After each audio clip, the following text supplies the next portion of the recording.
August অর্থাৎ এই গণঅভ্যুত্থানে জামাত, বৃহত্তরভাবে জামাতের শিবির সহ এদের একটা গুরুত্বপূর্ণ ভূমিকা ছিল। পরবর্তীতে যে সরকার স্বাধীনতা বলেন, কথা বলা বলেন, লেখা বলেন, যা কিছুই বলেন না কেন, এটার পক্ষের মানুষ সব সময়। এমনকি কেউ যদি একটা মিথ্যা কথা বলতে চান, একেবারে সরাসরি বলছি, অসত্য না বলে আমি বলছি, মিথ্যা কথা বলতে চান, সেই মিথ্যা কথা বলার অধিকারটাও থাকা উচিত, যদি না দেশের বিরুদ্ধে খুব বড় কোনো কিছু হয়ে যায়। আমি হচ্ছে সেই জায়গার মানুষ, সারা জীবন ধরে যে খুব ক্ষুদ্র জায়গাতে কাজ করেছি, ক্ষুদ্র একজন সংবাদকর্মী হিসেবে সেটার পক্ষে কাজ করেছি, এবং সেটা বিশ্বাস করে আমি আমার নিজের জীবনযাপন, নিজের কর্মক্ষেত্রে যা করার সেই কাজগুলো করেছি। এখন সেরকম একটা জায়গা থেকে এটা আমার একটি অবস্থান, আরেকটি হচ্ছে সরকারের অবস্থান। সরকারের অবস্থান থেকে আপনার যে প্রশ্নটি, আনিস আলমগীরকে কেন গ্রেপ্তার করা হলো, একজন সাংবাদিককে কেন গ্রেপ্তার করা হলো, বা একজন এই রকমের ঘটনার ক্ষেত্রে, এই রকমের কাজকর্মের ক্ষেত্রে আনিস আলমগীরদের মতো সাংবাদিকদের কেন গ্রেপ্তার করা হয়, এইখানে আমি আমার ব্যক্তিগত জায়গা থেকে কথাটা বলতে চাই। যদি আমি ব্যক্তিগত জায়গা থেকে কথা বলবো, তারপরেও আমার যে কোনো কথাই আসলে সরকারের অংশ হিসেবেই সেটা হয়ে যাবে, কেউই এটা বলতে চাইবে না যে এটা সরকারের কথা নয়।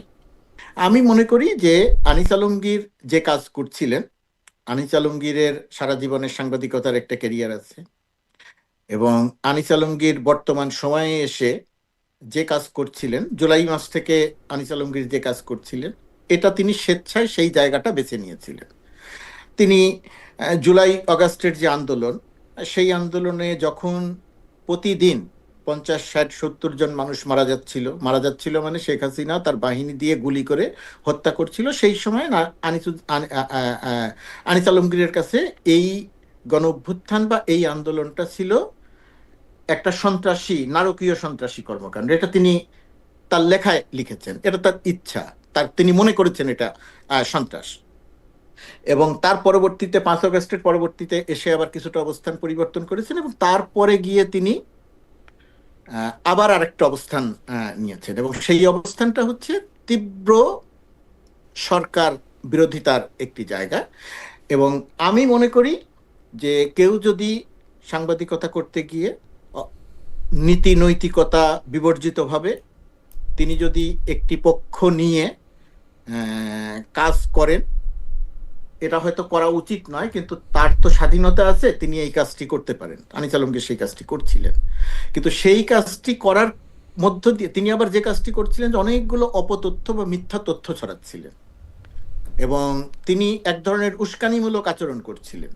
ব্যক্তিগতভাবে আমি মনে করি যে এই সমস্ত কর্মকাণ্ড, আমি যা যা বললাম, আরো যদি সঙ্গে কিছু যোগ করি, তারপরেও এই সমস্ত কর্মকাণ্ডকে মোকাবেলা করা উচিত সত্য তথ্য দিয়ে, অর্থাৎ অপতথ্যের বিপরীতে সত্য তথ্য দিয়ে সেটার মোকাবেলা করা উচিত, মিথ্যার বিপরীতে সত্যটা দিয়ে মোকাবেলা করা উচিত, অনৈতিকতার বিপরীতে নৈতিক সত্য দিয়ে মোকাবেলা করা উচিত। এখন বর্তমান সরকারের যে চরিত্র, সেই চরিত্রের সঙ্গে পূর্বে যেভাবে সাংবাদিকদের সঙ্গে আচরণ করা হতো, এবং সেটার সঙ্গে যদি বর্তমান সরকারের এই আচরণগত মিল মানুষ খুঁজে পায়, তাহলে এটা বর্তমান সরকারের জন্য অত্যন্ত বিব্রতকর। সরকারের অংশ হিসাবে আমি নিজে এটার জন্য খুব স্বাচ্ছন্দ্য ফিল করছি না। আমি মনে করি যে আনিস আলমগীরকে গ্রেপ্তার না করে আনিস আলমগীর যে অপতথ্য দিচ্ছিলেন, সেই অপতথ্যগুলোর বিপরীতে সত্য তথ্য দিয়ে ফাইট করা দরকার ছিল। কিন্তু সেটা না করে তাকে গ্রেপ্তার করার কারণে যেটা হয়ে গেল, বা যেটা সামনে হয়ে যাবে, বা ইতিমধ্যেই কিছুটা হয়ে গেছে, যে এরা যে বলার চেষ্টা করছিলেন যে মত প্রকাশের স্বাধীনতা নাই, বাক স্বাধীনতা নাই, কথা বলা যায় না, ইত্যাদি ইত্যাদি বলার চেষ্টা করছিলেন, সেই জায়গাটা কিছুটা প্রতিষ্ঠিত হয়ে গেল, যেটা বাংলাদেশের বর্তমান বাস্তবতায় আমি মনে করি সত্য নয়। আমি মনে করি যে এইখানে যে কেউই যা কিছু বলার কথা বলতে পারছেন। যেমন ধরেন কয়েকদিন আগে একজনের একটা টকশোতে দেখলাম, টকশোতে মানে তিনি তার সোশ্যাল মিডিয়াতে আলোচনা করছেন আরেকজন রাজনীতিবিদকে সঙ্গে নিয়ে, একজন এটা কত 1 সপ্তাহ 10 দিন হয়ে গেছে, তারা দুইজনে মিলে সেই আলোচনায় বেগম খালেদা জিয়াকে মেরে ফেললেন, এবং তারা নিশ্চিত, সাংবাদিকও নিশ্চিত, যে রাজনীতিবিদ আলোচনা করছেন তারাও নিশ্চিত।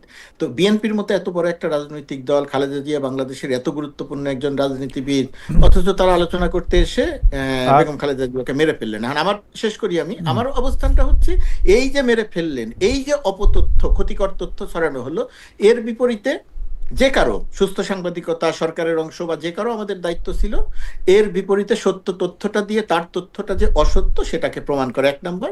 2 নম্বর হচ্ছে সেটা প্রেস কাউন্সিল হোক বা অন্য যে কোনো জায়গা থেকে হোক, ওই সাংবাদিকের কাছে জানতে চাওয়া যেতে পারতো সেটা অফিসিয়ালি, যে আপনি যে এই তথ্য দিলেন এই তথ্যের ভিত্তি কি, বা ওকে। তার কাছ থেকে তো একটা জবাব চাও। আহ, কিন্তু গ্রেপ্তার আমি মনে করি না যে এই ধরনের আপনার ক্ষেত্রে খুব কাছে সঠিক পথ।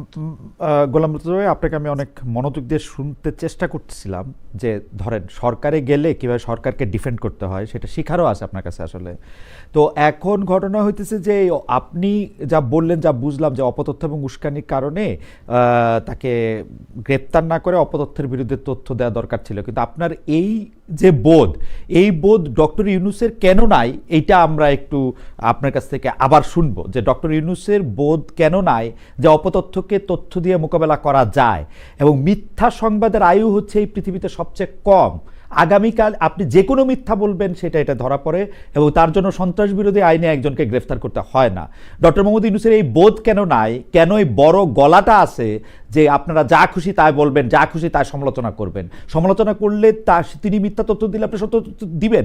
অ্যাবসলিউটলি আপনি এটা ঠিক কথা বলছেন, কিন্তু আমি জানতে চাইবো যে আপনার উপলব্ধি আর সরকারের উপলব্ধি কেন আলাদা, বা ডক্টর মোহাম্মদ ইউনূসকে তো আমরা আপনার থেকেও লিবারেল জানতাম, আমি আপনার প্রায় বন্ধু, আমি আপনাকে আজকে 32 বছর ধরে চিনি।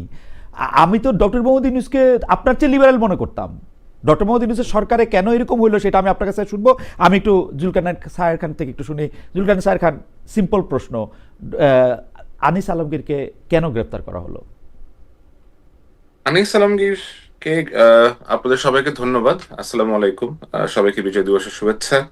আহ, জনাব আনিস আলমগীর, যিনি একজন সাংবাদিক, সাংবাদিকতার সাথে এই মুহূর্তে হয়তো উনি ওতপ্রোতভাবে জড়িত নেই। উনি এখন হয়তো প্র্যাকটিস করছেন না জার্নালিজম। উনি বিভিন্ন টক শোতে অংশগ্রহণ করেন, তার নিজের মতো করে জীবন যাপন করেন এবং সামাজিক যোগাযোগ মাধ্যমে নিজের মন্তব্যগুলো তিনি প্রকাশ করেন।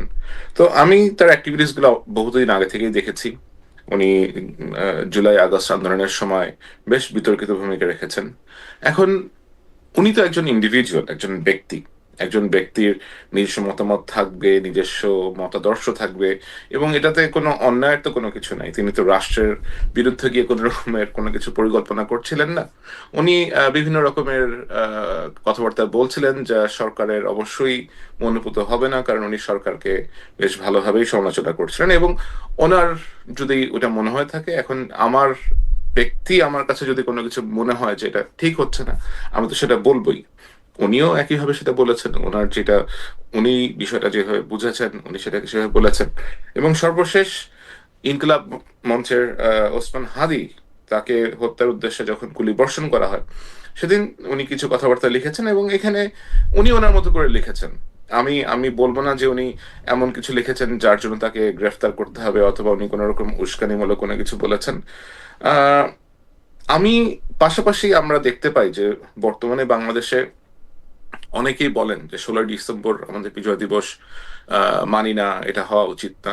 আমাদের দেশের বুদ্ধিজীবীদেরকে কারা হত্যা করে, ভারতীয়রা হত্যা করেছে, এই ধরনের বহুত রেটরিক, এই ধরনের বহুত বাজে কথাবার্তা ইদানিং অনেকেই বলেন। আমি অবাক হয়ে দেখলাম যে আনিস আলমগীরকে গ্রেফতার করা হচ্ছে অ্যান্টি টেরোরিজম অ্যাক্টের আন্ডারে। যদি আনিস আলমগীরকে অ্যান্টি টেরোরিজমের অ্যাক্টের আন্ডারে অ্যারেস্ট করা হয় কারণ উনি ওনার মত প্রকাশ করেছেন, তাহলে যারা বাংলাদেশের জাতীয় দিবস, বাংলাদেশের বিজয় দিবস অস্বীকার করছে, তাদেরকে তো আরো বড় রকম করে ট্রেসনের অ্যাক্টে তাদেরকে অ্যারেস্ট করা উচিত বলে আমার মনে হয়। ওরকম কি আমরা কিছু দেখতে পাচ্ছি? একজন অনেকেই দিনের পর দিন সরকারের পাশে গিয়ে তারা গা ঘেঁষে দাঁড়িয়ে থাকে। তারা বলে যে আমরা বাংলাদেশের বিজয় দিবস 16ই ডিসেম্বর মানি না, আমরা বম মেরে ক্যান্টনমেন্ট উড়ায় দিব। সরকার তাদের এগেনস্টে কি পদক্ষেপ নিয়েছে? কোন পদক্ষেপকে আপনি নিজে দেখেছেন? আহ, আমি তো নিজে দেখেছি বাংলাদেশের চিফ প্রসিকিউটর, আইসিটির প্রসিকিউটর তাজুল সাহেবের পাশে দাঁড়িয়ে ফুয়াদ নামে যে লোকটি আছে, সে বলেছে আমরা ক্যান্টনমেন্ট উড়ায় দিব। তো আপনি দেশের কেপিআই, কি পয়েন্ট ইনস্টলেশন উড়িয়ে দিবেন, এই ধৃষ্টতা আপনি বলতে পারেন রাস্তায় এসে? সরকার তো আমরা দেখলাম না কোনো অ্যাকশন নিয়েছে তার বিরুদ্ধে। আপনি কি দেখেছেন কোন অ্যাকশন নিতে? আনিস আলমগীর কি এরকম কোনো কিছু বলেছিলেন কিনা, যে উনি কি বলেছেন যে আমি ইউনূসের এটা উড়ায় দিব, অথবা সরকারের এটা উড়ায় দিব? এ ধরনের কথাবার্তা আমরা কিন্তু দেখিনি। উনি টক শোতে গেছেন, কথাবার্তা বলছেন, হ্যাঁ সরকারের সমালোচনা করেছেন। সুতরাং সরকারের এই যে আপনার দ্বিচারিতা বলবো অথবা এই ধরনের একটা আশ্চর্যজনক ব্যবহার, যে একজন ব্যক্তি তার মত প্রকাশ করতেছে সোশ্যাল মিডিয়াতে গিয়ে, আপনি এটাই সহ্য করতে পারছেন না, আবার আরেকজন ব্যক্তি আহ, রাস্তায় দাঁড়িয়ে আপনি নিরাপত্তা সংস্থা, আপনার বিভিন্ন জাতীয় দিবস নিয়ে অত্যন্ত নোংরা ভাষায় কথাবার্তা বলছে, আপনি তাদেরকে কিছুই করছেন না। সো এটা আমার কাছে এক ধরনের মকারি বলে মনে হয়। মানুষকে মানুষের মতো জীবন যাপন করতে দেওয়া উচিত। প্রত্যেকেরই নিজস্ব মতাদর্শ আছে, নিজস্ব ভিউ পয়েন্ট আছে। আদারওয়াইজ তাহলে আর ডিফারেন্সটা কোথায় থাকলো? আমরা তো দেখেছি, আমি নিজে সাফারার, আমি নিজে ভিকটিম। আমার এগেনস্ট বিগত সরকারের সময় ডিজিটাল সিকিউরিটি একটা মামলা হয়েছে। আমার অত্যন্ত কাছের শ্রদ্ধেয় বড় ভাই মুশতাক আহমেদ এবং কার্টুনিস্ট আহমেদ কিশোর, তাদেরকে কার্টুন আঁকার জন্য, জাস্ট সিম্পলি কার্টুন আঁকার জন্য অ্যারেস্ট করা হয়েছিল। দোষটা কোথায় ছিল? কার্টুন আঁকা কি অন্যায়? যদি কার্টুন আঁকার জন্য আমার ভাইকে তখন গ্রেফতার করা হয়, আমার বড় ভাই মুশতাক এবং কার্টুনিস্ট আহমেদ কিশোরকে গ্রেফতার করা হয়, এবং এটা নিয়ে আমরা প্রতিবাদ করি যে এটা একটা অন্যায় হয়েছে, তাহলে এখন যেটা হচ্ছে এটা কি অন্যায় হচ্ছে না? স্যার, আপনাকে আপনাকে ধন্যবাদ। আমি ওই যেটা বলতেছিলাম যে জনাব করি নাই, কিন্তু দুই একটা আমার নজরে আসছে যে আপনাকেও আমি শব্দের মধ্যে বিশেষণ ব্যবহার করতে চাই না, শুধু বলি আপনাকে আক্রমণ করে উনি অত্যন্ত নোংরা ভাষা, আচ্ছা আচ্ছা, অত্যন্ত ওইটা আমি না নোংরা বললাম, ভাষায় কিন্তু আক্রমণ হ্যাঁ, করেছে। কিন্তু আপনিও কিন্তু তার জবাব দিলেন, আপনিও তার জবাব দিয়েছেন যথেষ্ট মানে সীমার মধ্যে, শালীনতার মধ্যে, আপনার মুনশিয়ানার মধ্যে, সেটা আপনি জবাব দিতে চেষ্টা করেছেন। আমার কথা হলো, ডিবি অফিসে ধইরা নিয়ে যাওয়া, তারপরে মামলা দেওয়া, তারপরে গিয়া মানে সন্ত্রাস বিরোধী আইনে সেই মামলা কগনিজেন্সি নিয়ে গ্রেপ্তার দেখায় রিমান্ডে পাঠায় দেওয়া। মুর্তজা ভাই, আপনার কি কিছু মনে পড়ে যে মানে এই রকম ঘটনা আমরা এর আগে আর কখন শুনছি আর কতবার করে বলছি? না না, আমরা পুরো সময়টাই, আমরা গত 16 বছরের পুরো সময়টি এরকম একটা অবস্থার মধ্য দিয়ে কাটিয়েছি। আপনিও জানেন সেটা, আমরাও জানি। এবং আমরা সারাক্ষণই কথা বলেছি। আপনি দেশের বাইরে অবস্থান করে কথা বলেছেন, শায়ের দেশের বাইরে অবস্থান করে কথা বলেছে, আমরা দেশের ভেতরে থেকে কথা বলেছি, যতটুকু বলতে পেরেছি ততটুকু কথা বলেছি। এবং আমাদের আমাদের এইখানে আমরা যে তিনজন আছি, তিনজনের কথার মূল সুরটা কিন্তু একই ছিল, যে ভীতিকর অবস্থা তৈরি করা যাবে না, ভয়ের সংস্কৃতি তৈরি করা যাবে না, মানুষকে তুলে নিয়ে যাওয়া যাবে না, এটা ছিল। তো এটার আমরা যখন এই সরকারের এই সময়, ধরেন আমি যে সরকারের অংশ, সেই সরকারের সময় একজন সাংবাদিকের বিরুদ্ধে আমি এই এই এই গ্রেপ্তারটিকে আমার জন্য অত্যন্ত স্বাচ্ছন্দ্য হতো, আমার জন্য বিব্রতকর হতো না, আমি যদি দেখতাম যে একজন কিছু কাজ করেছেন, সেই কাজটা হয়তো আমি জানি না, আপনি জানেন না, তার বিরুদ্ধে যদি সেটা দৃশ্যমানভাবে অভিযোগগুলো আগে আনা হতো এবং সেই অভিযোগগুলোর পক্ষে যদি তথ্য প্রমাণ দিয়ে বলা হতো যে সে এই ধরনের কাজের সঙ্গে সম্পৃক্ত হয়েছে, এই কারণে তার নামে এই আইনে মামলা হবে, এই কারণে তাকে গ্রেপ্তার করা হবে, তাহলে সেটা যথেষ্ট লজিক্যাল হতো।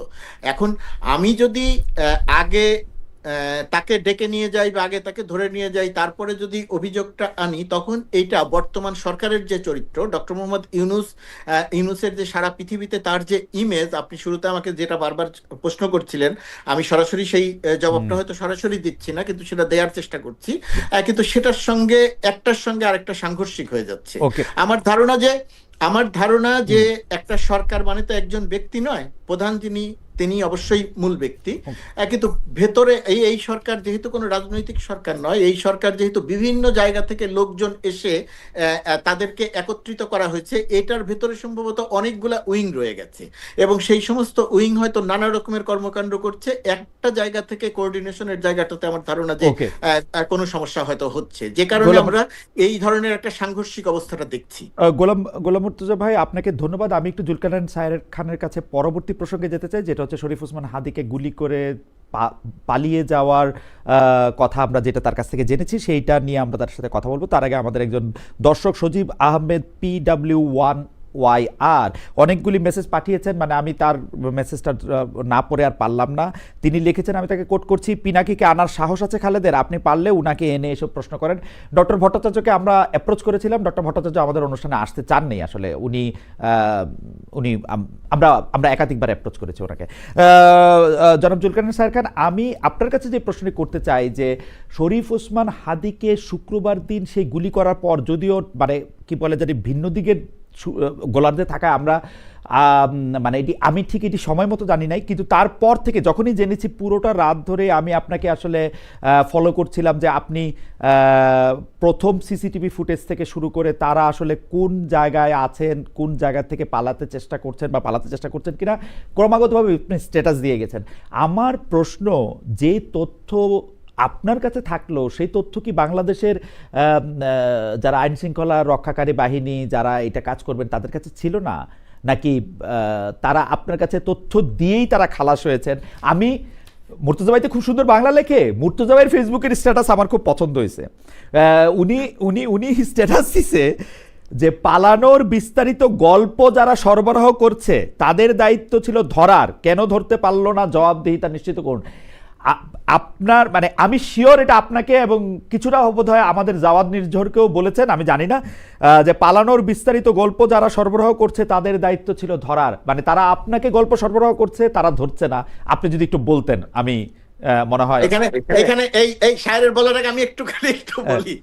আমি এখানে গল্প সরবরাহ করছে একজন ব্যক্তির কথা বলছি না।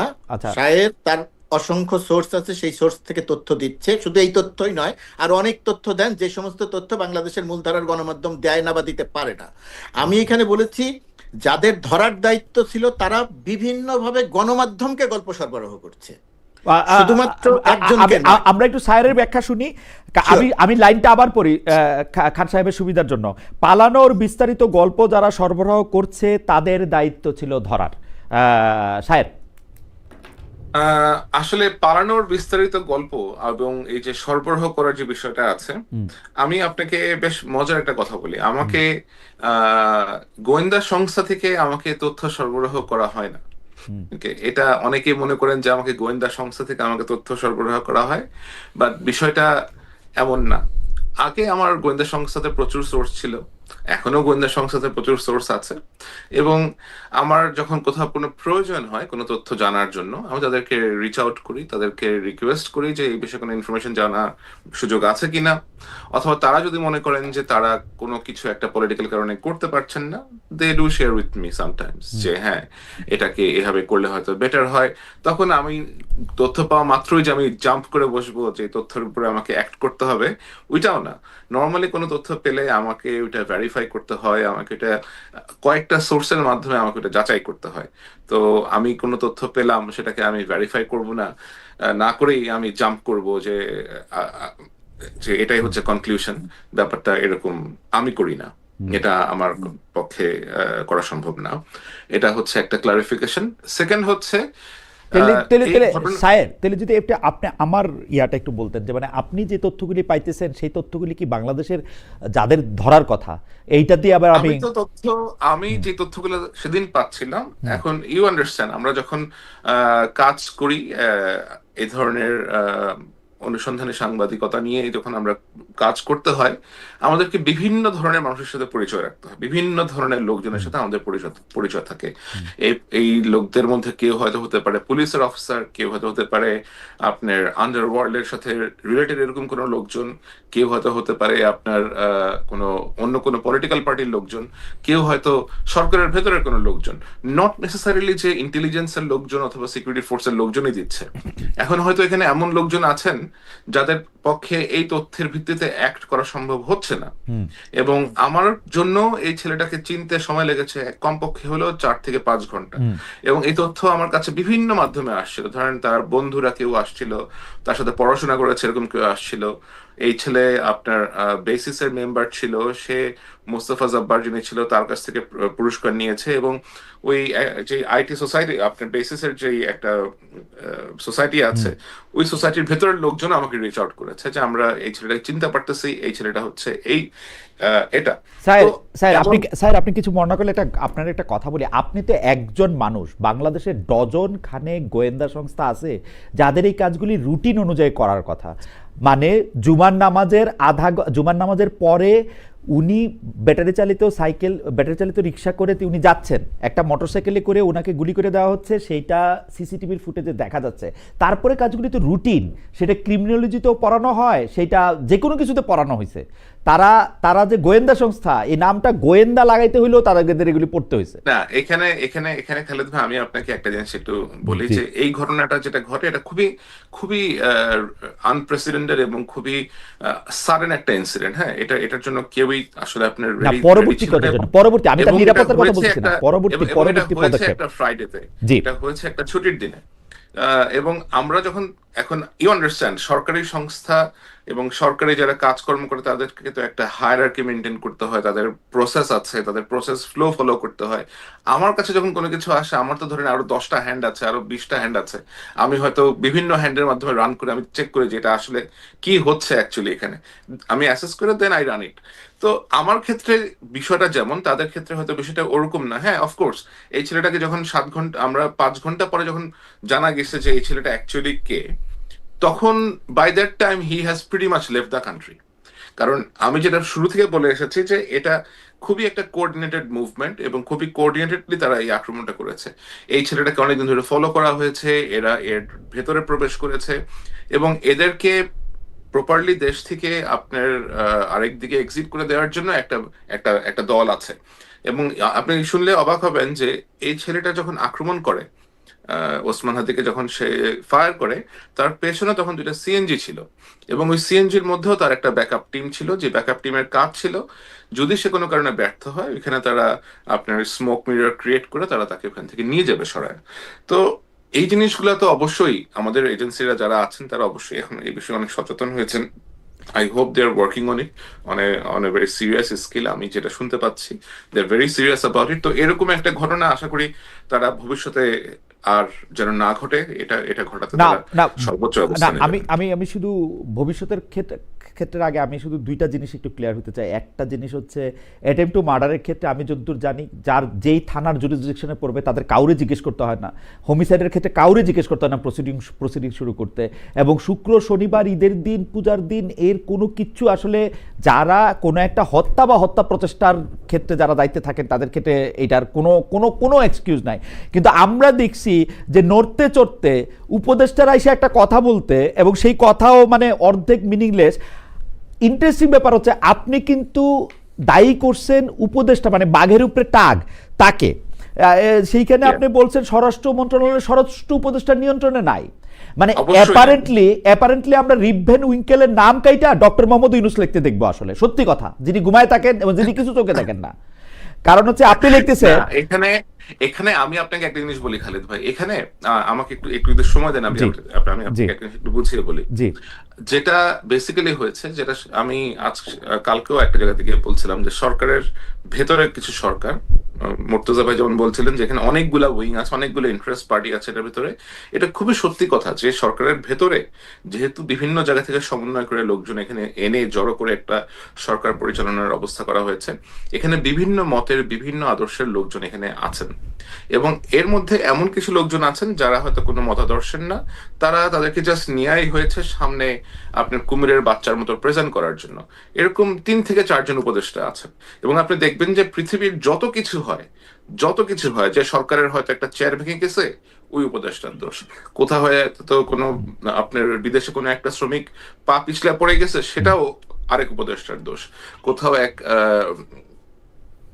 যাত্রা পালানে কোথাও কোনো কিছু একটা হচ্ছে সেটাও হচ্ছে আরেক উপদেষ্টার দোষ। সুতরাং এই যে ধরেন আপনার উপদেষ্টারা যে কিছু লোকজনকে স্কেপগোট হিসেবে তারা নিয়ে আসছে এখানে আপনার অন্যদেরকে আড়াল করার জন্য, এটা একটা বাজে প্রয়াস আর কি। তো এটার অংশ হিসেবে আমি আপনাকে বলবো যে একটু হোল্ড করবেন প্লিজ, একটু হোল্ড করেন। সরি জি জি, আপনি কন্টিনিউ করেন, এবার ঠিক আছে। তো যেটা বলছিলাম যে ধরেন আপনার উপদেষ্টার উপরে তারা নিয়ে আসছে কিছু আপনার সহকারী টাইপের লোকজন, অথবা আপনি একটা উপদেষ্টা এনেছেন তাকে আবার মনিটর করার জন্য you have a person like উপদেষ্টা আপনার সরাসরি। এখানে প্রটোকলে কে বড়, বিশেষ সহকারী বড় না অবশ্যই উপদেষ্টা বড় হওয়ার কথা, কিন্তু ওই যে বললাম যে ভেতরে যে আপনার এতগুলা ভেস্টেড গ্রুপ আছে, এতগুলো ইন্টারেস্ট গ্রুপ আছে, আপনি কখনো দেখবেন না যে গণপূর্ত উপদেষ্টা যিনি আছে আদিলুর রহমান, আমি নাম ধরেই বলি, এখন তার আসলে এত লুকাচুপি করার কিছু নাই, আদিলুর রহমান শুভ্র সাহেব is always in the background. Junior যত ঘোষ যত দোষ আসিফ নজরুলের, জুনিয়র যত দোষ মোস্তফা সরোয়ার ফারুকীর, জুনিয়র যত রকমের অপকর্মের দোষ ওই যে ওই আপনার স্টুডেন্ট অ্যাডভাইজার মাহফুজের মাহফুজের right. পেছনে যারা যারা নিজেদেরকে এমন এমন মিনিস্ট্রিতে রেখেছেন যে সামনে আসতে হয় না, গণপূর্ত মন্ত্রণালয়, শিক্ষা, তারপরে আবার আপনার পাওয়ারে আছে একটা, এই লোকগুলা তারা যা করেছে এটা আমার মনে হয় তারা খুব ভালো করে জানেন যে তারা কি কি করেছেন সরকারের ভিতরে থেকে, এবং এখনো তাদের কারা কি কোথায় কি কি না, কে কি করে চলেছেন। এই যে আপনি স্বরাষ্ট্র উপদেষ্টাকে যে ওখানে বসে আছেন, এই ভদ্রলোকের সচিবটা কি একটু একটু একটু খোঁজ খবর নেন, এই যে তার সচিবের আপনার পলিটিক্যাল যে অ্যাফিলিয়েশনটা কি, উপদেষ্টা সাহেবের যে সহকারী আছেন ওই সহকারীর পলিটিক্যাল অ্যাফিলিয়েশন কি, সে আগে Right. স্টুডেন্ট অবস্থাতে সে কিসের পলিটিক্স করে আসতো। সুতরাং আপনাকে যারা চালাবে, আপনি একটা লোককে চারিদিক দিয়ে ঘিরে ধরে রাখছেন আপনার পারপাস সার্ভ করবে এরকম লোকজনের, এবং আপনি আশা করতেছেন যে এই বয়স্ক একজন সাবেক জেনারেল সাহেব উনি সবকিছু উল্টা দিবে। ব্যাপারটা তো এরকম না রে ভাই। না না না স্যার, আপনার কাছে আমার শুধু এইটা প্রশ্ন, আমি কিন্তু এই যে উপদেষ্টা তার সহকারী এই যে মেকানিজমটা এটা কিন্তু আমি চারিদিকে দেখতে পাই। মানে এই যে নিরাপত্তা উপদেষ্টা কি আসলে পররাষ্ট্র উপদেষ্টা না, সেই পররাষ্ট্র উপদেষ্টা। হ্যাঁ, তো এখন মানে এটা একটা ইন্টারেস্টিং কথা বলেছেন এইটা আপনি। ওই যে তৌহিদ সাহেবকে কিছু হলেই, হ্যাঁ, তৌহিদ সাহেবকে কিছু হলেই গালিগালাজ করে গালিগালাজ সরায় ফেলা হয়। right. বাট তৌহিদ সাহেবের তো এখানে কোনো ক্ষমতা নাই, ক্ষমতা তো আরেকজন উপর থেকে নিয়ে আসছে। মানে তৌহিদ সাহেব পররাষ্ট্র উপদেষ্টা যদি দিল্লি গিয়ে কারোর সাথে বৈঠক করে আসতো তাহলে সে শেষ হয়ে যেত। নিরাপত্তা উপদেষ্টা গিয়ে 4 দিন গিয়ে বৈঠক নিরাপত্তা উপদেষ্টা, আপনি নিরাপত্তা উপদেষ্টা তো ওইখানে গিয়ে ভয়ে হোটেলেও থাকে নাই, অ্যাম্বাসেডর ওইখানে হাই কমিশনারের বাসা থেকে তারে ঘুমাইতে হয়েছে ভয়ে। কিন্তু আমার কথা হলো আমি নিরাপত্তা উপদেষ্টা, আমি কথার মানে জনাব গোলাম মুর্তজার কথা একটু আমি শুনতে চাই, কিন্তু আমি শুধু একটু জিজ্ঞেস করবো যে আপনার কাছে কি মনে হয় ডক্টর মোহাম্মদ ইউনূস কি করেন আসলে? মানে এই উপদেষ্টা ব্যর্থ, এই উপদেষ্টা পারে না, এই উপদেষ্টা করে নাই, আমি প্রিটি শিওর, কারণ আমি এই মডেলটা জানি। শেখ হাসিনার আমলে শেখ হাসিনার কথা ছাড়া ডিবি অফিসে হারুন নড়ে নাই। ডক্টর মোহাম্মদ ইউনূসের কথা ছাড়া আনিস আলমগীর গ্রেফতার হতে পারবে না। ডক্টর মোহাম্মদ ইউনূসের কথা ছাড়া এই হাদির মৃত্যুর পরে এই গোয়েন্দা সংস্থাগুলি যে মুভ করে নাই বা করছে কিনা, যে জবাবদিহি চাইতেছে, এটা ডক্টর মোহাম্মদ ইউনূসের দায়, উনি অ্যাক্ট করে নাই। আপনি কি মনে করেন এই রুটিন চেঞ্জ হয়েছে প্রাইম মিনিস্টারের কার্যালয় থেকে ডিবি অফিসে বা ঢাকার কমিশনারের কবে যে এটা মুভ করো তারপর আর মুভ করবে? আপনি কি মনে হয় এটা চেঞ্জ হয়েছে? ভাই, আপনার গোয়েন্দা সংস্থাগুলো কি আসলে এখন ফাংশনাল অবস্থায় আছে? আপনি কি জানেন যে তারা ফাংশনাল অবস্থায় আছে কিনা, অথবা তাদের যে অ্যাক্টিভিটিস সাধারণভাবে যে তারা অ্যাক্টিভিটিস করা দরকার, তাদের অ্যাক্টিভিটিস গুলো করতে আপনার যে ধরনের কোঅপারেশন লাগে সে ধরনের কোঅপারেশন কি তারা পাচ্ছে? বলেন তো আমাকে। এটাও একটু আমার মনে হয় কোঅপারেশন না তো সরকার প্রধান তো তাদেরকে এনাবলই করতেছেন না, অথবা যখন তার কাছে খারাপ লাগতেছে যে আনিস আলমগীরকে ধরে নিয়ে আসো যাও, একদম হাসিনা মডেল। আমি এইটা এখনো বলবো, আমি জনাব গোলাম মুর্তজার কাছে শুনতে চাই। জনাব গোলাম মুর্তজা, আমাদের দর্শকরা বলতেছেন যে ইয়েস খালেদ, মানে আমাদের দর্শকদের মধ্যে একজন তৌসিফ রহমান 88552 উনি বলতেছেন yes Khaled look you coward, তারপরে উনি বাস্টার্ড বলছেন, তারপরে বলছেন তুষারের Masud Kamal should also be in jail. ভাই আমারও জেলে নেন, আমি যে বাংলাদেশে যাবো ফেব্রুয়ারিতে, আমারও জেল দেন, সিরিয়াসলি, মানে আপনারা জেলে দিয়ে দেন। গোলাম মুর্তজা ভাই, আপনার কাছ থেকে একটু আমি শুনতে চাইবো যে এই আসলে এই উপদেষ্টা পরিষদের এই এই এই এই এই জিনিসটা কি। আমি আরেকটা একটু আমি পড়তে চাই যে তারেক রহমানের সাথে যোগাযোগ করা হয়েছে কিনা, একটু ভালো প্রশ্ন একটু ভালো জবাব দেই। আমি গত 5 বছর ধরে কন্টিনিউয়াসলি জনাব তারেক রহমানের ইন্টারভিউ নেওয়ার চেষ্টা করে আসতেছি, লিখিত, মেল, ফোন, কথা, সবকিছুতে উনি আমাকে ইন্টারভিউ দিয়েছেন, মানে দিবেন বলে সর্বশেষ কথা দিয়েছেন, মানে আই ডোন্ট নো।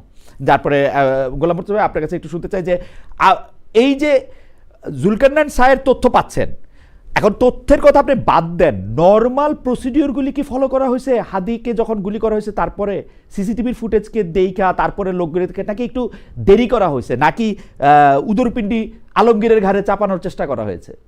আপনি কি আমাকে একটু বলবেন যে এটা কি আসলে ইচ্ছা করে করা হয়েছে, কম করে করা হয়েছে, কি করা হয়েছে? ধন্যবাদ। এটা আমি যেটা বলতে চাই সেটা কিছুটা বলেছি। আপনি আমার যে ফেসবুক স্ট্যাটাসটার কথা বললেন, আমি সেখানে সরকারের অংশ হয়ে আমি তো সরকারের অংশ বলছি, আমি তো সরকারের খুব ছোট্ট একটা জায়গার খুব ক্ষুদ্র একটা অংশ, তো সেটা হয়ে সবগুলো জায়গাতে আমার পক্ষে মন্তব্য করা সম্ভব নয়। কিন্তু হাদিকে গুলি করার পরের থেকে জুলকারনাইন সাহেবের যে পোস্টের কথা বললেন, তিনি যেভাবে তথ্য সরবরাহ করেছেন সেটা আমিও ফলো করেছি। এবং আমি যেটা বলেছি যে যারা গল্প সরবরাহ করছেন, আমি এটা কেন লিখেছিলাম, এইটা লিখেছিলাম হচ্ছে এই জায়গাটা থেকে যে আমি পুলিশের এক ধরনের বক্তব্য দেখছিলাম, আমাদের সীমান্ত রক্ষার দায়িত্বে যে বিজেপি, তাদেরও দায়িত্ব দেখছিলাম। আমি একটা সময়ে, সাংবাদিকতার একটা সময়ে মোটামুটি ভাবে ঢাকার বা বাংলাদেশের আন্ডারওয়ার্ল্ডের খোঁজ খবর রাখতাম, এবং আন্ডারওয়ার্ল্ডের খোঁজ খবর রাখতে গিয়ে পেশাদার খুনি থেকে শুরু করে আন্ডারওয়ার্ল্ডের টপ টেরর হুম হুম পর্যন্ত হুম হুম এদের সবার সঙ্গে হুম অনেকের সঙ্গে আমার হুম। খুব ঘনিষ্ঠ একটা যোগাযোগ তৈরি হয়েছিল। এদের অনেকে, এই যে শীর্ষ 23 সন্ত্রাসীর অনেকের সঙ্গে অনেকবার আমার দেখা হচ্ছে, আমি দেখা করেছি। সেই দেখাগুলো এখন যখন চিন্তা করতে যাই, যে সমস্ত পরিবেশে দেখা করেছি, এখন হইলে হয়তো আমি আর সেই পরিবেশে দেখা করতে যেতাম না, তখন হয়তো বয়স কম ছিল, রিস্কের ব্যাপারগুলো তখন চিন্তা করি নাই, কোথায় কোন গ্যারেজের মধ্যে চলে গেছি কেউ জানতো না, কিছু জানতো না। এইভাবে দেখা, তাদের ঘটনাগুলো আমি দেখেছি। এখন এই যে এই এই হাদির উপরে ঘটনার পরে আমি যে বক্তব্যগুলো লক্ষ্য করলাম, সেই বক্তব্যগুলো ওই সময় আমি লক্ষ্য করতাম যে একটা হুম টিম ধরতে অভিযান চালাতে গেছে, হুম অভিযান চালাতে গিয়ে অনেক দূর পর্যন্ত গেল, এখান থেকে ওখানে গেল, ওখান থেকে ওখানে গেল, তারপরে একজন সোর্স খুঁজে বের করলো, সোর্স খুঁজে বের করলে তার বাড়িতে গেল, ঘেরাও করলো, ঘেরাও করতে গিয়ে শেষ পর্যন্ত আর কালা জাহাঙ্গীরকে পেল না। কেন পেল না? ঠিক তার 5 মিনিট আগে কালা জাহাঙ্গীর সেখান থেকে চলে গেছে। এই যে গল্প, এই গল্পটা আমি এই হাদির গুলি করার পরেও আরেকবার শুনলাম। এই ধরনের গল্প আমার কিন্তু কাছে মনে হলো যে আমরা এখনো সেই কি- পুরনো গল্পের মধ্যে আটকে আছি। কিন্তু ধরেন যে পুরোনো আমি গল্পের মধ্যে শেষ করি খালেদ, না, আচ্ছা আমি আচ্ছা আমি আচ্ছা আচ্ছা বলছি, আচ্ছা আমি ভুলে শেষ দেবো, করি। সরি আপনি শেষ করেন। পুলিশ হ্যাঁ পুলিশ এবং আমি দেখলাম যে জুলকারনাইন শাহের যে তথ্যগুলো সরবরাহ করছে, পুলিশের বক্তব্যের সঙ্গে তার বা বিজিবির বক্তব্যের সঙ্গে সেই সমস্ত হুম বক্তব্য আমি যদি মিলিয়ে দেখতে যাই, তাহলে মনে করি যে তাদের কাছে ওই তথ্যের অনেকগুলোই আছে। আছে মানে পুলিশের সঙ্গে বিজিবির কথা হচ্ছিল, বিজিবি পুলিশকে সহায়তা করছিল, পুলিশ বিজিবিকে সহায়তা করছিল, এই রুট দিয়ে যেতে পালাতে পারে সেই বিষয়ে একটা সতর্কতা ছিল, কিন্তু বিজিবি শনাক্ত করলো এই 2জন মানব পাচারকারী। কারণ আমার প্রশ্নটা হচ্ছে, এই যে গল্পগুলো আমরা বছরের পর বছর ধরে শুনে আসছি, এখন 2জন মানব পাচারকারী ওই অঞ্চলে আছে, তো 2জন মানব পাচারকারীর বাড়িতে গিয়ে ঘেরাও করলেন 5 মিনিট আগে কেন, আর 5 মিনিট পরে কেন, আর 5 মিনিট আগে গেলেন না কেন? এই যে ওই 2জন মানব পাচারকারী আছে, তো সেটা যদি শনাক্তই করা হয়, সেটা যদি মনেই করা হয়, এটা তো বিজেপি তখন জানতো না, বিজেপি তো বহু আগে থেকেই জানতো। হুম। তো তাহলে তাদেরকে এই হাদিকে গুলি করার আর পরে যখন থেকে স্বাভাবিকভাবে ধারণা করার কথা যে এই অপরাধীরা সীমান্ত পার হয়ে চলে যেতে পারে, তো তখন থেকেই কেন তাদেরকে নজরদারির মধ্যে আনা হলো না? কিন্তু যেহেতু আমরা এই যে এই গল্পগুলো দেখছি, এই গল্পগুলোকে আমি মনে করছি যে এই গল্পগুলোকে গণমাধ্যমকে সরবরাহ করা হচ্ছে, এবং অমুকের সহযোগীকে ধরা হচ্ছে, অমুককে ধরা হচ্ছে, এইগুলো আমার কাছে খুব একটা খুব গুরুত্বপূর্ণ ঘটনা মনে হচ্ছে না, আমি সরকারের ভেতরের অংশ হওয়া সত্ত্বেও। মুর্তজা ভাই, আমি জুলকারনাইন শাহের খানকে যে প্রশ্নটা করছিলাম, সেই প্রশ্নটা হচ্ছে যে আমি তথ্য নিয়ে না, কিন্তু আমি প্রসিডিউরটা শুরু করার ক্ষেত্রে যে আপনি জানছেন এখন হাদি কিন্তু খুব অপরিচিত একজন না, হাদি খুবই পরিচিত একজন, তাকে তার মুখ চেনা, তাকে যে গুলি করে তাকে হত্যার অ্যাটেম্প নেওয়া হয়েছে সেইটাও খুব দ্রুত জানা গেছে। তারপরে কি এই একটা করা হয়েছে সময় মতো? শাহের খান অবশ্য বলতেছেন যে স্বরাষ্ট্র মন্ত্রণালয় স্বরাষ্ট্র উপদেষ্টার হাতে নাই, এর উপরে আরেকজন আছে, এবং ওনার ফেসবুক পোস্ট, এই আলোচনাগুলো আমার কাছে আসলে কোনো ওনার ফেসবুক পোস্ট আরো ক্লিয়ার। উনি ফেসবুক পোস্টে বলছেন খোদাবক্স রজার খলিল আর স্বরাষ্ট্র সচিবের নামটা যোগ করলেন না কেন, মানে যাই হোক, মানে উনি বলতেছেন যে এইটার মধ্যে থেকে আসলে ফাংশনটা করতে পারতেছে না। আপনি এরকম ফিল করেন কিনা?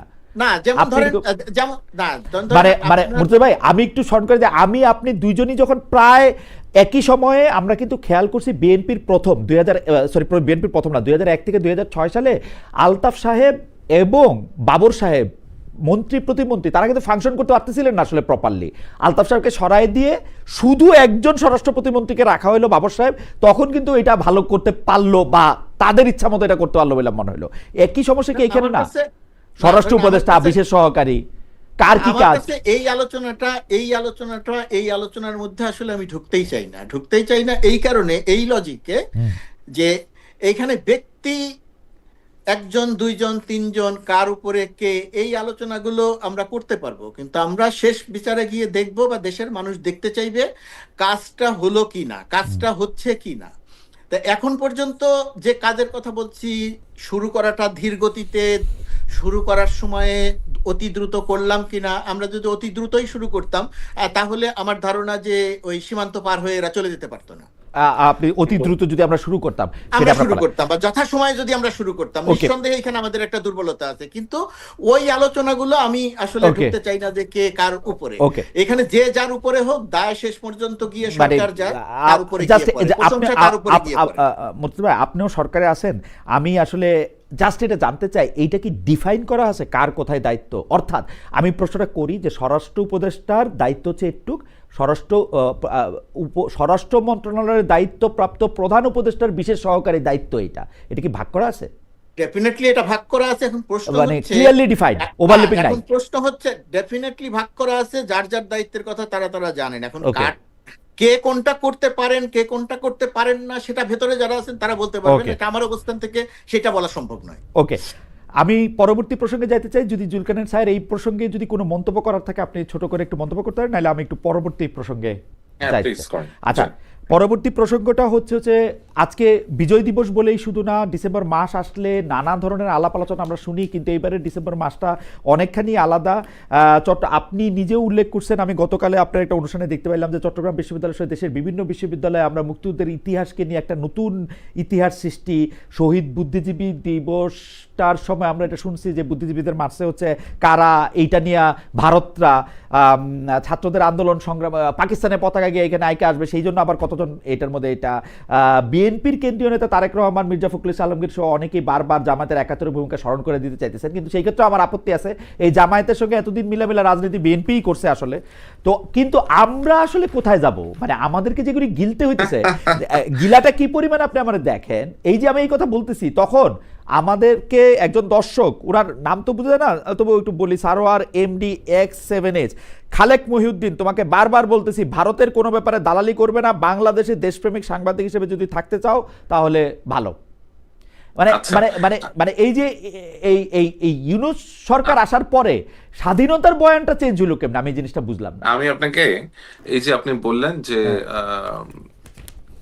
আপনার বিভিন্ন ভাবে তারা উল্টাপাল্টা মন্তব্য করছে, আপনার সাথে কথা বলতে বলতে আই রিসিভড আ টেক্সট যেখানে চট্টগ্রাম মহানগর জামায়াতের আমির মোহাম্মদ নজরুল ইসলাম মন্তব্য করেছেন, মুজিব বাহিনীর গণহত্যার জবাবেই পাকিস্তানি সেনাবাহিনী 25শে মার্চ ক্র্যাকডাউন চালায়, দৈনিক ইত্তেফাকের সংবাদ। তো এটা যদি কেউ মন্তব্য করেন পাকিস্তান সেনাবাহিনী কেন ক্র্যাকডাউন চালিয়েছিল এবং এটা নাকি মুজিব বাহিনীর গণহত্যার জবাবে চালানো হয়েছিল, এই ধরনের মন্তব্য করে আমার মনে হয় যে এখন আমরা 55 বছর পরে আমরা কিন্তু আসলে বুঝি, জানার বহুত উপায় আছে। কিছু লোকজন হয়তো তাদের জানার সুযোগ কম, তারা হয়তো আপনার পড়াশোনার এত করতে পারেন নাই অথবা এত বেশি গবেষণার সুযোগ নাই, তারা they resort to YouTube, social media, এবং এখানে কিছু লোকজন জঘন্য প্রকৃতির লোকজন যা বলছে তারা সেখান থেকেই নেওয়ার চেষ্টা করছে। স্যার, আপনি খেয়াল করেন, সরকারের একজন প্রেস মিনিস্টারের দায়িত্বপ্রাপ্ত ওয়াশিংটনে বাংলাদেশ দূতাবাসের প্রেস মিনিস্টার, উনিও যদি স্বাধীনতা নিয়ে একটা কথা বলেন, উনি আজকে সবুজ পাঞ্জাবি পরে আসছে, 50,000 গালি খাবে এই পাঞ্জাবি পরার জন্যই। মানে এবং এগুলিকে কি সরকার থেকে উৎসাহিত করা হয় কিনা এটা আমার একটু বুঝতে ইচ্ছা করে, কারণ আমি সরকার থেকে উৎসাহিত করা হয় কিনা, আমি তো আপনাকে বললাম যে যেই ব্যক্তি বাংলাদেশের আপনার বিজয় দিবসে নিয়ে কথা বলার মতো ধৃষ্টতা দেখায়, যে বলতে পারে যে আমি 16 ডিসেম্বর বিজয় দিবস মানি না, তাকে আপনি আবার সরকারি অনুষ্ঠানে দাওয়াত দেন কেন? যদি এটা হয়, যদি আপনি এদেরকে এনকারেজ না করে থাকেন, তাহলে why do you entertain these people in state ceremonies? এরা কিভাবে দেশের গুরুত্বপূর্ণ সভা মিটিং এ গিয়ে হাজির হয়ে যাচ্ছে? যে ব্যক্তি আমার বেসিকে স্বীকার করতেছে না, যে আমার অস্তিত্ব স্বীকার করার চেষ্টা করতেছে না, যে আমার অস্তিত্বকে প্রশ্নবিদ্ধ করার চেষ্টা করতেছে, সে কিভাবে আমার সরকার প্রধানের বাসভবনে অথবা সরকার প্রধানের কার্যালয়ে প্রবেশ করতে পারে? এটা তো আপনি আমাকে বলতে হবে। অ্যাবসলিউটলি। আমি জনাব গোলাম মুর্তজার কাছে এই প্রসঙ্গে আমার প্রশ্ন হচ্ছে, গতবারের মতো এইবারও বিজয় দিবসের কুচকাওয়াজ এই সরকার করে নাই।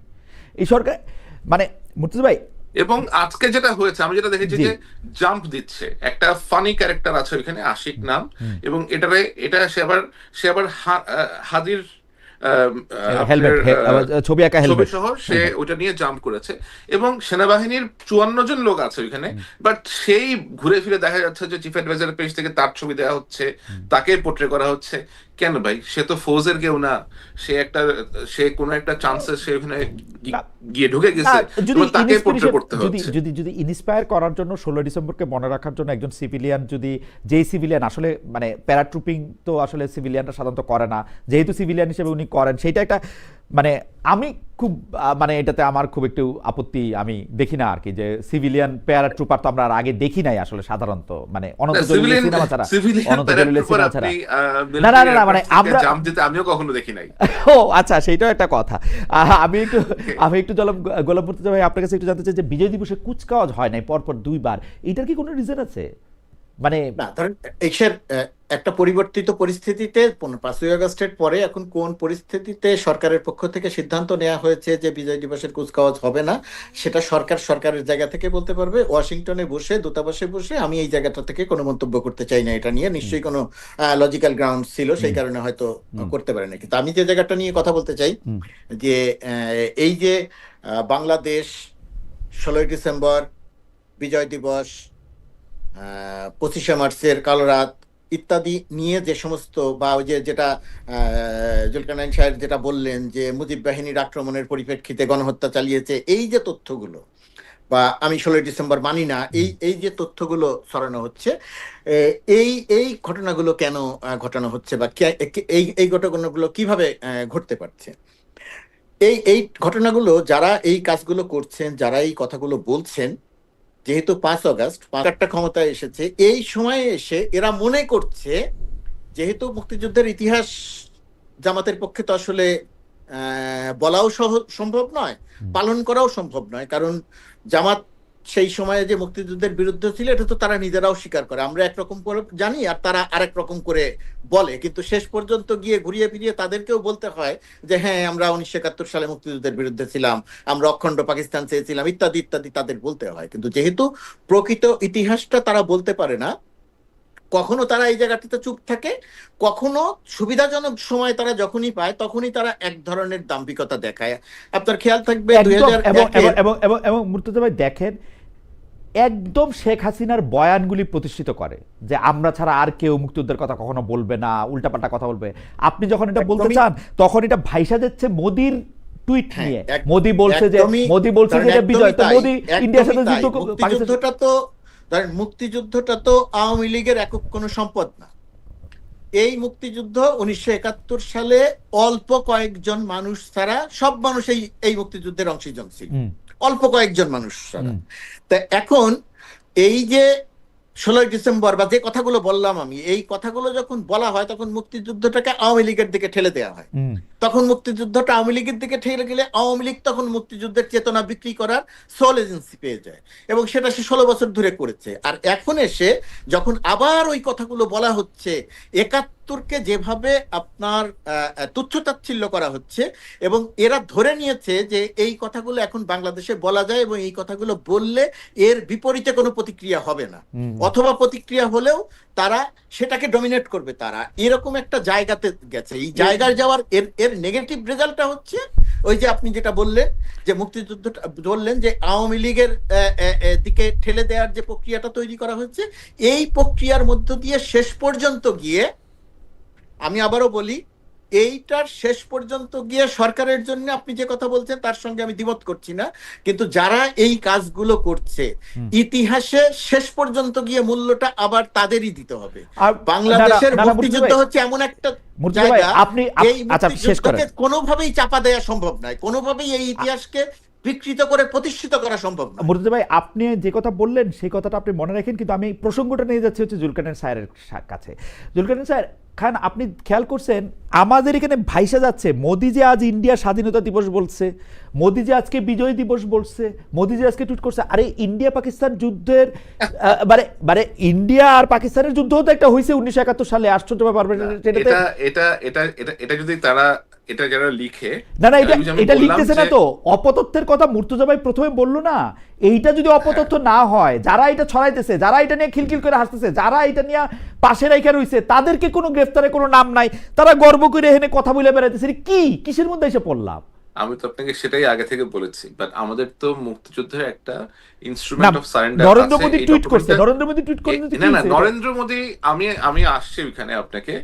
আপনাকে এই যে ভারতের প্রতি যে বিদ্বেষ, ইট ইজ আন্ডারস্ট্যান্ডেবল কেন ভারতের প্রতি বিদ্বেষ আছে। ভারত গত 16 বছর ধরে যেভাবে শেখ হাসিনা সরকারকে সাপোর্ট দিয়ে গেছে একচোখা ভাবে, এবং আমাদের বিভিন্ন ন্যাশনাল ন্যাশনাল ইস্যুতে ভারত যেভাবে স্টেপ ইন করেছে তাদের স্বার্থ হাসিল করার জন্য, অবশ্যই সাধারণ জনগণের ভারতের প্রতি অবশ্যই বিদ্বেষ থাকাটা খুবই না, স্বাভাবিক। এটা 100%। আমি নিজে, আমি শুধু একটু না, ছোট করে কথা বলি, আসছি খালেদ, শুধু ছোট আমি করে আপনাকে কথা একটু বলি, বলি। আমাদের সবার সেই বিদ্বেষ আছে, কম আর বেশি, আমাদের সবার। True. আমার মনে আছে যে আমি কিন্তু 13-14 সালে ফেসবুকে এটাকে পুঁজি করে কিছু ব্যক্তি বিশেষ জিনিসটাকে ভারতীয় আধিপত্যবাদের বিরুদ্ধে যুদ্ধ ঘোষণা করা, এ ধরনের আপনার, আমি এটাকে বলবো যে অসুস্থ চিন্তা ভাবনা করা।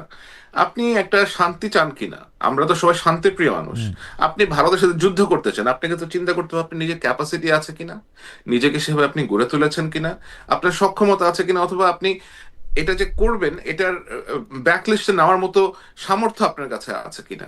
তো এগুলা আকৃত চিন্তা না করে এই ধরনের হাইলি পপুলিস্ট চিন্তা ভাবনা পেডল করে যারা আপনার পাবলিক সিম্প্যাথি অথবা পাবলিক সাপোর্ট পাওয়ার চেষ্টা করে, এরা বেসিক্যালি একটা নিজস্ব চিন্তা, নিজস্ব একটা কিছু স্বার্থ সিদ্ধি উদ্ধারের জন্য তারা এই কাজগুলো করে থাকে।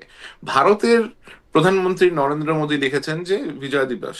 এখন আমাদের যে ইনস্ট্রুমেন্ট অফ সারেন্ডার যেখানে লেখা আছে, ওইখানে খুব স্পষ্ট করে লেখা আছে যে আমরা কবে কোন প্রেক্ষিতে কার কাছে পাকিস্তান সেনারা আত্মসমর্পণ করেছিল।